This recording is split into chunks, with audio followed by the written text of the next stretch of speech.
할렐루야. 2월 4일 금요일 새벽 기도를 시작하도록 하겠습니다. 사도신경으로 우리의 신앙을 고백하시겠습니다. 나는 전능하신 아버지 하나님 천지의 창조주를 믿습니다.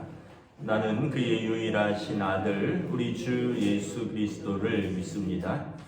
그는 성령으로 잉태되어 동정녀 마리아에게서 나시고 본디오 빌라도에게 고난을 받아 십자가에 못 박혀 죽으시고 장사된 지 사흘 만에 죽은 자 가운데서 다시 살아나셨으며 하늘에 오르시어 전능하신 아버지 하나님 우편에 앉아 계시다가 거기로부터 살아있는 자와 죽은 자를 심판하러 오십니다.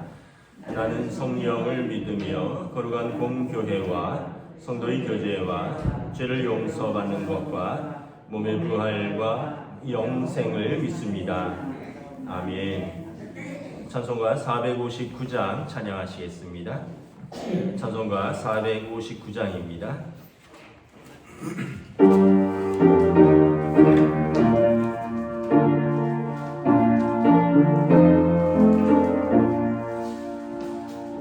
내가 주를 따라 섬기려는가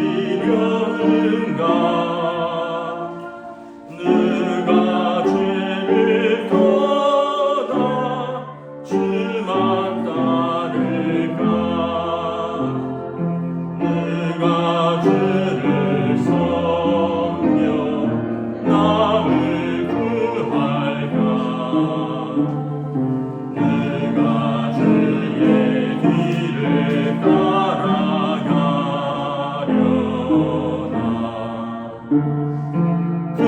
부르심을 받아 주의 은혜로 주를 따라가네 주만 따르네 세상 영광이 나를 마음이요 대신 사랑 이래 주만 따르고 주가 내려주신 은혜 힘이로 주의 길을 따라 힘써 일하네 부르심을 받아 주의 은혜로 주를 따라가네 주만 따르네 환난 핍박 많고 원수가 많아 주의 용사로운 힘이 강하니 내가 느리며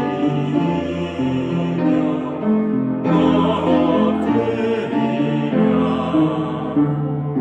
변함없는 진리 승리하리라 깊은 찬송하며 주의 은혜로 주를 따라가네 주만 따르네 아멘. 오늘 우리에게 주신 하나님 말씀은 신약성경 누가복음 9장 51절에서 62절까지 말씀입니다. 신약성경 누가복음 9장 51절에서 62절까지 말씀입니다.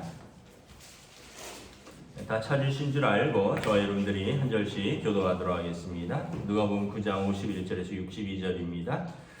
예수께서 승천하실 기약이 차감해 예루살렘을 향하여 올라가기로 굳게 결심하시고 사자들을 앞서 보내심에 그들이 가서 예수를 위하여 준비하려고 사마리아인의 한 마을에 들어갔더니 예수께서 예루살렘을 향하여 가시기 때문에 그들이 받아들이지 아니하는지라. 제자 야고보와 요한이 이를 보고 이르되 주여 우리가 불을 명하여 하늘로부터 내려 저들을 멸하기를. 예수께서 돌아보시며 꾸짖으시고 함께 다른 마을로 가시니라. 길 가실 때 어떤 사람이 여짜오되 어디로 가든지 나는 따르리이다. 예수께서 이르시되 여우도 불이 있고 공중에 새도 집이 있으되 인자는 머리 둘 것이 없도다 하시고 또 다른 사람에게 나를 따르라 하시니 그가 이르되 나로 먼저 가서 내 아버지를 장사하게 허락하옵소서. 이르시되 죽은 자들로 자기의 죽은 자들을 장사하게 하고 너는 가서 하나님의 나라를 전파하라 하시고 또 다른 사람이 이르되 주여 내가 주를 따르겠나이다마는 나로 먼저 내 가족을 작별하게 허락하소서. 예수께서 이르시되 손에 쟁기를 잡고 뒤를 돌아보는 자는 하나님의 나라에 합당하지 아니하니라 하시니라. 아멘. 할렐루야. 네, 오늘 또 새날이 시작되었습니다. 주님 주시는 은혜와 평강이 가득한 복된 날 되시길 축복합니다. 오늘 말씀에서는 두 가지 말씀을 하고 있습니다. 먼저는 이제 제자들의 사랑과 관용에 대해서 말씀합니다. 51절부터 56절에 보면 예수님께서 갈릴리에서 활동하시다가 예루살렘으로 올라가시게 되었습니다. 그런데 그 중간에 사마리아라는 마을이 있고, 그래서 갈릴리에서 예루살렘으로 가거나 예루살렘에서 갈릴리로 갈 때 지름길은 사마리아였습니다. 그런데 우리로 말하면 이제 갈릴리가 저기 어디 강원도 속초 정도 된다고 한다면 또 이 서울은 예루살렘이고 사마리아가 예를 들면 그 가운데 있는 뭐 양양 정도 또 그 인제 뭐 양구 뭐 이런 쪽, 그래서 직선거리는 속초에서 서울에서 속초로 갈 때 지금은 좀 달라졌지만 직선거리는 그 미시령 쪽으로 가는 게 빠르죠. 그런데 이제 그 동네가 너무 싫은 거예요. 그래서 어떻게 가냐면 유대인들이 빙 둘러서 갑니다. 이제 우리로 말하면, 다시 말하면 직선거리로 이제 미시령 쪽으로 해서 속초를 가면 되는데 영동을 타고 강릉 쪽으로 내려갔다가 다시 이렇게 올라가는 그런 식으로 해서 사마리아라는 동네를 관통하지 않고 우회해서 가는 거죠. 이유는 뭐냐면 사마리아 사람들이 그냥 너무 싫은 거예요. 53절에 보면 예수께서 이제 예루살렘을 향하여 가시는데 사마리아로 가려고 하고, 사마리아에서는 이미 예수를 위하여 예수님을 맞이하려고 준비하는 사람들이 있었습니다. 그래서 예수님이 가신다고 앞서 사람을 보냈고 예수님을 일행을 맞이하기 위해서 식사 준비도 하고 또 이렇게 해서 준비하는 사람들이 있었다는 거죠. 뭐 어쩌면은 요한복음의 사마리아인의 한 수가성 여인일 수도 있고요. 그런데 제자들이 이걸 못 받아들이는 거죠. 왜 굳이 사마리아인의 마을로 들어가야 되는 겁니까?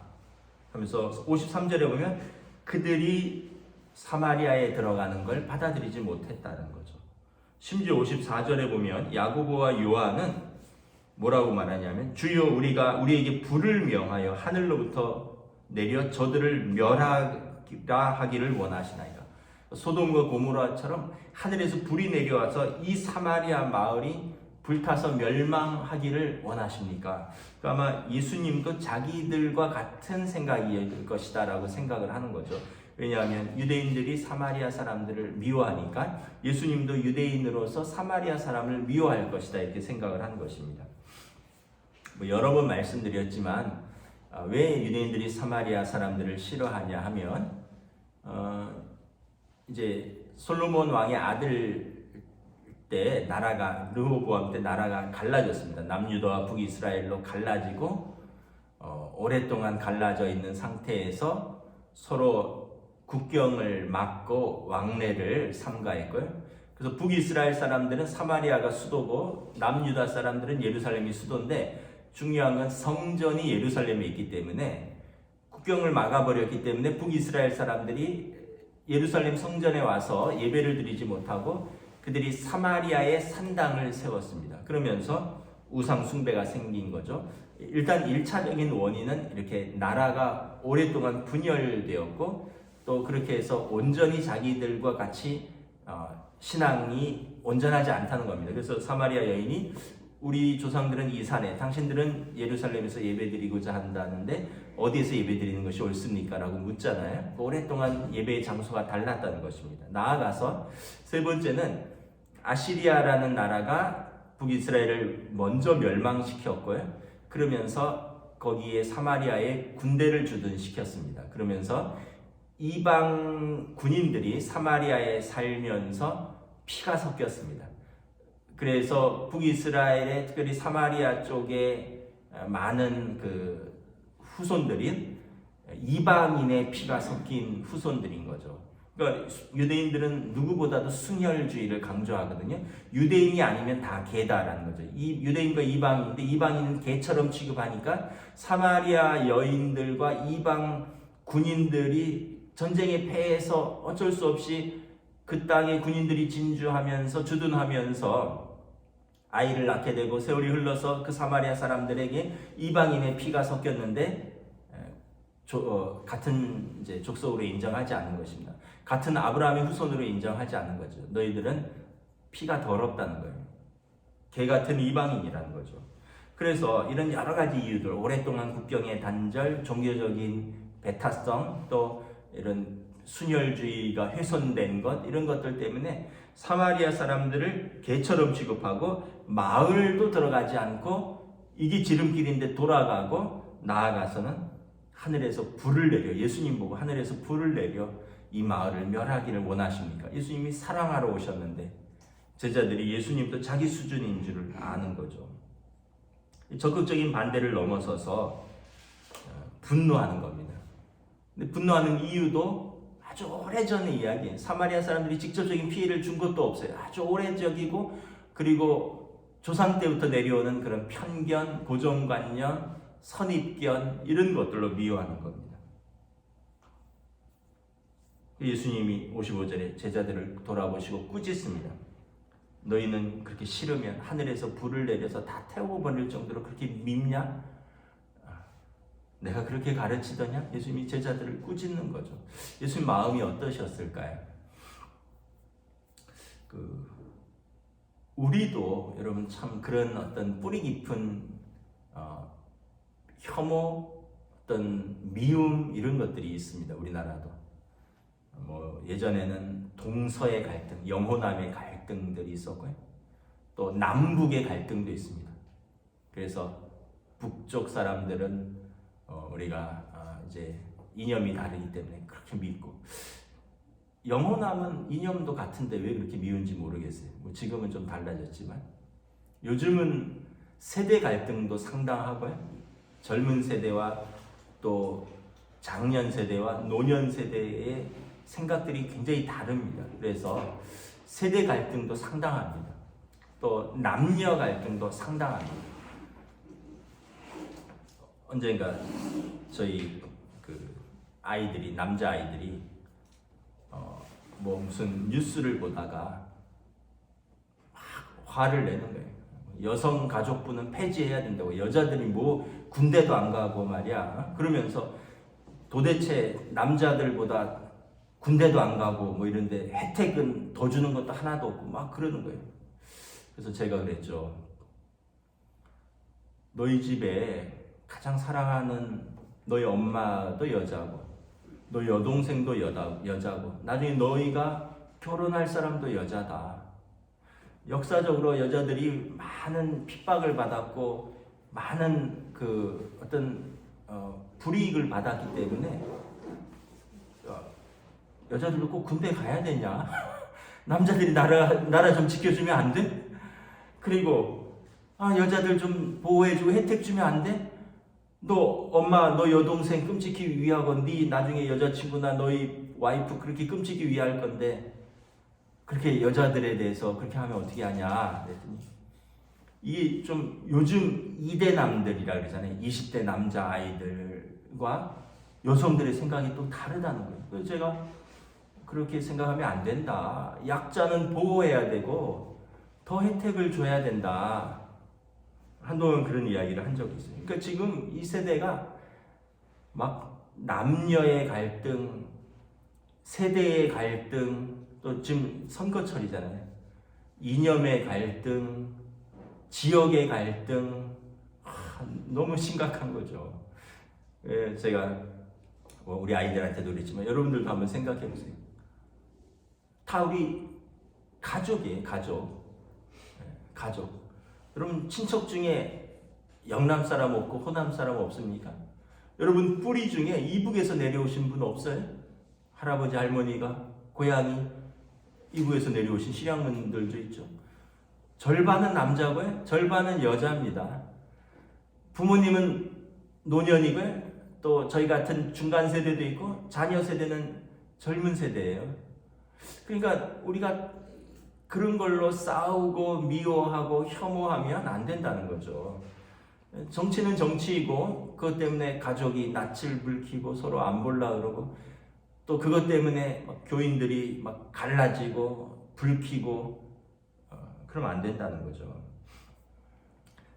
여러분 기본적으로 사람은 어떻게 이해를 해야 되냐면 하나님께서 창조하신 하나님의 형상을 가진 존재입니다.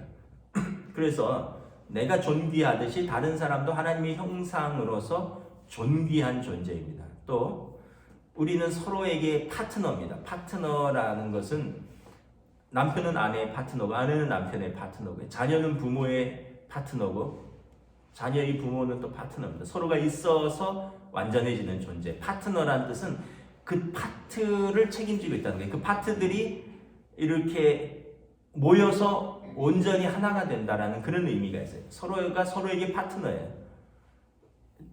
그래서 남자가 여자의 파트너이고 또 젊은 세대와 노년 세대가 서로가 파트너고 서로 함께 부분을 이루어서 온전해져 가고 근데 서로 미워하면 어떻게 될까요? 그래서 우리가 먼저는 하나님의 형상대로 지음을 받은 존재다라는 것을 인식하고 내가 귀하듯이 다른 사람도 하나님의 형상대로 지음받은 존재다. 그리고 우리는 서로가 있어서 삐걱거리지만 온전히 하나를 이루어 간다. 여러분 세상에 남자만 있어 보세요. 세상에 여자만 있어 보세요. 세상에 젊은 사람들만 있어 보세요. 세상에 노인들만 있어 보세요.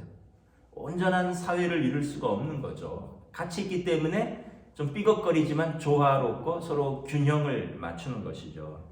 그래서 그리스도인들은 여러분 절대 교회가 어떤 혐오를 조장한다거나 어떤 분열을 조장하는 것은 온전한 교회가 아닙니다. 성도는 절대 혐오와 분열을 조장하거나 여기에 부하내동해서는 안 됩니다. 우리는 내 생각과 내 감정을 버리고 하나님의 마음을 가지고 하나님의 뜻을 분별하는 사람이지 그런 뿌리 깊은 고정관념, 편견, 선입견, 내 생각, 내 감정으로 살아가는 사람들이 아니라는 거예요. 54절에 보면 야고보와 요한이 하늘에서 불을 내려 저들을 멸하기를 원하시나이까. 야고보와 요한이 그래서 별명이 보아너게입니다. 우레의 아들. 하늘에서 막 우박이 떨어지고 불이 떨어져서 멸하기를 원하나이까. 네, 이 사람들이 성령 받고 어떻게 되었습니까? 야고보가 첫 번째 순교자입니다. 사도행전에 보면 야고보가 제일 먼저 헤롯 왕에게 순교를 당합니다. 요한 사도는 어떻습니까? 사랑의 사도죠. 별명이 사랑의 사도입니다. 요한 1서, 2서, 3서, 요한복음, 요한 1서에 보면 사랑은 우리에게 있지 아니하니 하나님은 곧 사랑이시라. 그래서 보이는 바 형제를 사랑치 않는 자가 보이지 않는 하나님을 사랑할 수 없다.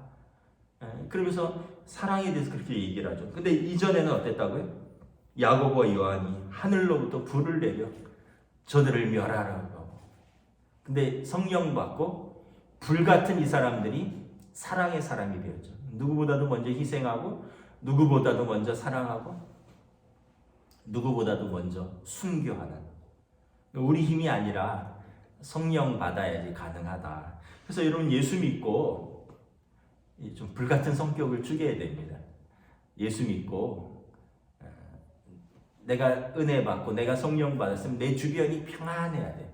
예수 믿기 전에는, 예수를 알기 전에는 막 주변에서 화도 내고 막 분열이 있고 미움이 있고 다툼이 있고 그럴 수 있어요.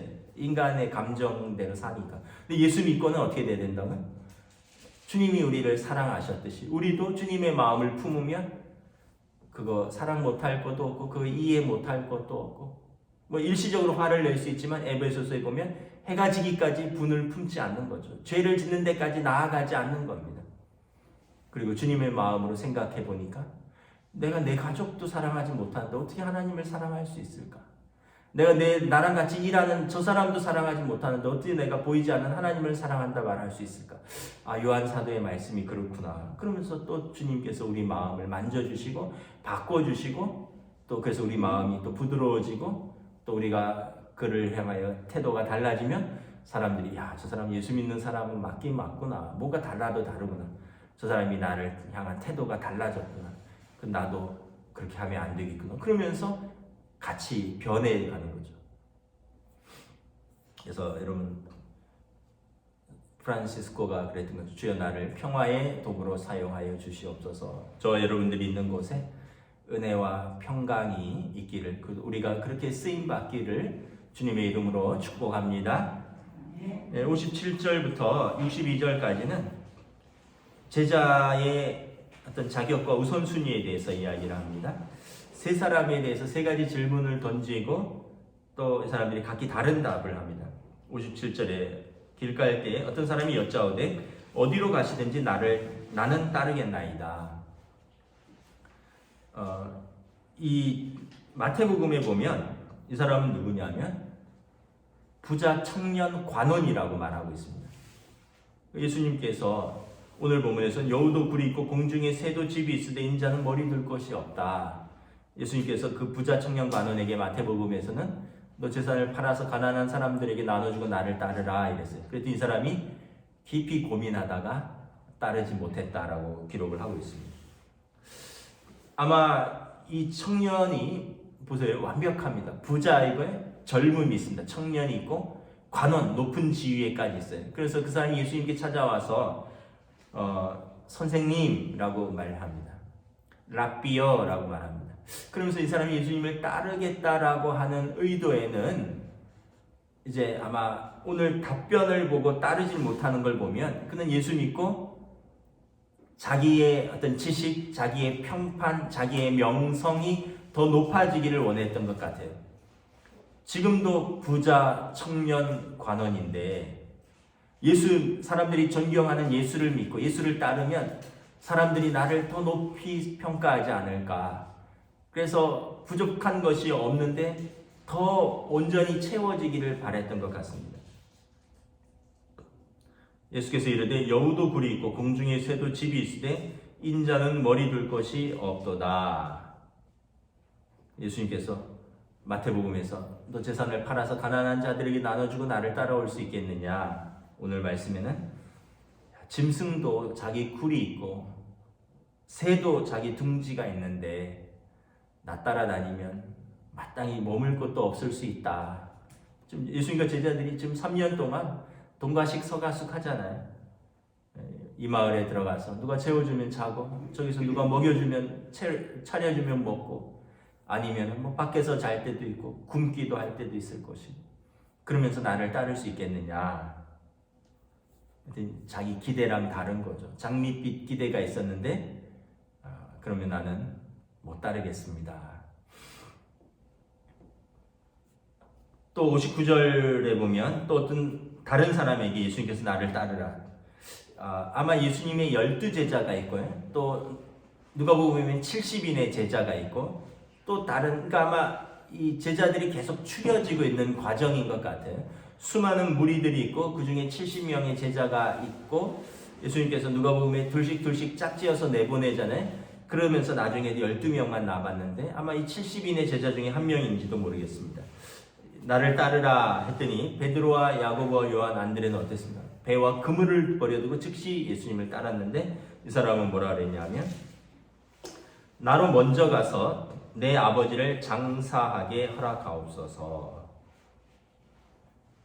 그러니까 우선순위가 있대. 먼저 내가 해야 될 게 있습니다. 아버지가 돌아가신 것도 아니에요. 살아계셔요. 근데 지금은 내가 따를 수 없습니다. 먼저 내가 내 아버지를 장사하는 게 우선입니다.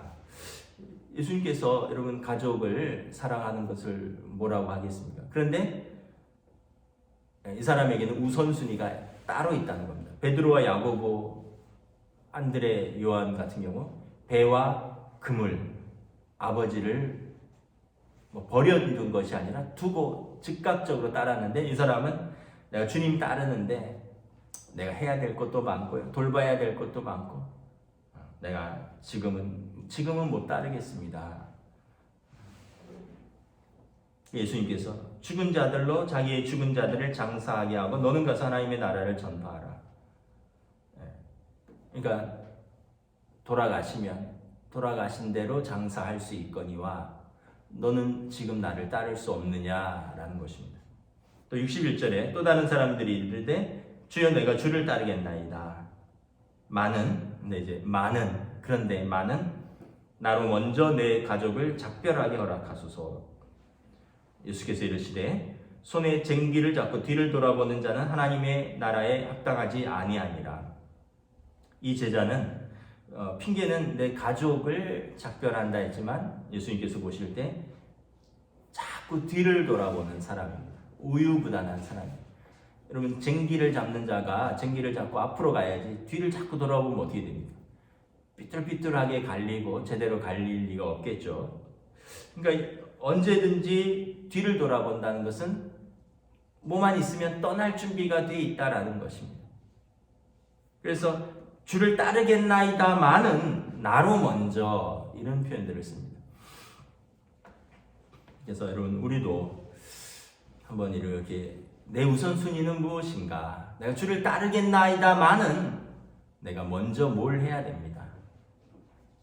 근데 여러분 예수님을 따라간다고 해서 지금처럼 예수님 제자들처럼 우리가 집을 버리고 아버지를 버리고 직업을 버리고 따르라는 게 아니잖아요. 주님의 말씀을 따르라는 거근데 우리가 그러지 못합니다. 학생들은 내가 주를 따르겠나이다마는 먼저 대학 가고 나서, 젊은 사람들 내가 주를 따르겠나이다마는 애 좀 키우고 나서, 또 연세 드신 분들은 아유 내가 주를 따르겠나이다마는 내가 건강이 시원치 않아서, 내가 주를 따르겠나이다마는, 그래서 우리가 여러 가지 어떤 나름대로의 우선순위에서 주를 따르는 것보다 학업 또는 돈 버는 것, 때로는 자식, 때로는 내 건강, 여러 가지 것들이 더 있는데 우리가 12제자처럼 주님을 따르는 게 아니죠. 그냥 말씀에 순종하는 겁니다. 내가 하나님의 말씀을 순종하겠습니다마는 내가 이 말씀은 내가 못 받겠습니다. 어떻게 그 사람들을 내가 사랑할 수 있습니까? 마치 사마리아 사람들. 근데 이 사람들은 내가 주님을 따르는데 이 사람들은 내가 사랑하지 못합니다.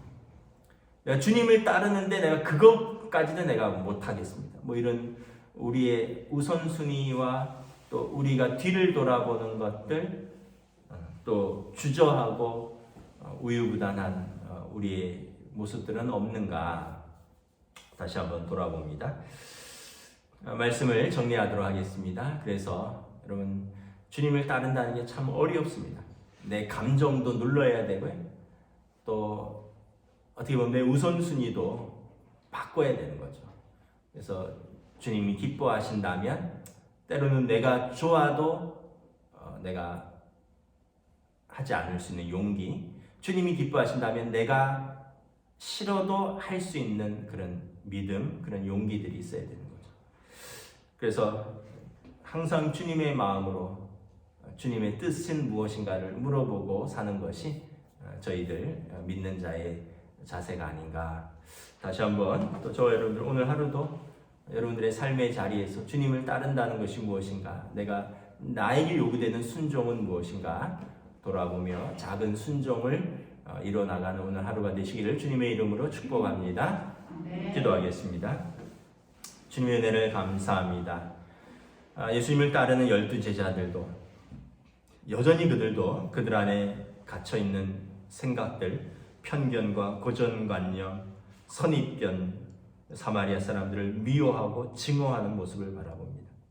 또 예수님을 따르겠다고 하는 사람들도 있고 예수님께서 따르라고 부르신 사람들도 있지만 어떤 사람들은 자기의 기대와 달라서, 또 어떤 사람들은 우선순위가 달라서, 또 어떤 사람들은 자꾸 뒤를 돌아보며 핑계거리가 있고 돌아갈 일들이 많아서 따르지 못하는 것들을 바라봅니다. 오늘 우리의 모습은 어떠한가 정직하게 주님 앞에서 또 돌아볼 수 있기를 원합니다. 우리가 베드로와 야고보와 요한처럼 배와 그물을 버려두고 주를 따르는 것은 아니지만 주님의 말씀에 우리가 순종할 수 있기를 원합니다. 내 생각과 내 감정과 다를지라도 주의 말씀이라면 우리가 기꺼이 순종하고 또 기꺼이 또 우리가 사랑할 수 있는 저희들로 인도하여 주시옵소서. 야고보와 요한이 그랬던 것처럼 우리의 육신으로는 할 수 없지만 성령님께서 우리 안에 내주하고 계시면 우리가 온전히 변화되어 새 사람이 될 줄 믿습니다. 우리 안에 계신 성령님께서 우리를 주의 뜻대로 인도하여 주시옵소서. 감사를 드리오며 우리 주 예수 그리스도 이름으로 기도드리옵나이다. 아멘. 하늘에 계신 우리 아버지의 이름을 거룩하게 하시며 아버지의 나라가 오게 하시며 아버지의 뜻이 하늘에서와 같이 땅에서도 이루어지게 하소서.